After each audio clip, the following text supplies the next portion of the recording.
This liberating power of the Decalogue appears, for example, in the commandment about the Sabbath rest, directed also to foreigners and slaves. You shall remember that you were a servant in the land of Egypt, and the Lord your God brought you out thence with a mighty hand and an outstretched arm. 20:58. The 10 words sum up and proclaim God's law. These words the Lord spoke to all your assembly at the mountain out of the midst of the fire, the cloud, and the thick darkness, with a loud voice, and he added no more.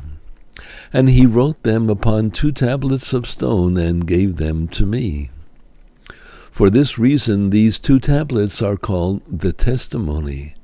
In fact, they contain the terms of the covenant concluded between God and his people. These tablets of the testimony were to be deposited in the ark.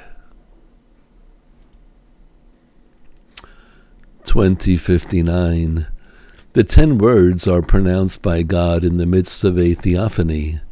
The Lord spoke with you face to face at the mountain, out of the midst of the fire. They belong to God's revelation of himself and his glory. The gift of the commandments is the gift of God himself and his holy will. In making his will known, God reveals himself to his people. 20:60. The gift of the commandments and of the law is part of the covenant God sealed with his own. In Exodus, the revelation of the 10 words is granted between the proposal of the covenant and its conclusion.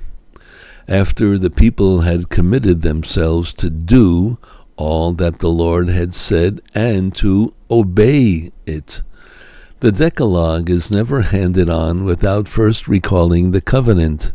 The Lord our God made a covenant with us in Horeb. 20:61. The commandments take on their full meaning within the covenant. According to Scripture, man's moral life has all its meaning in and through the covenant.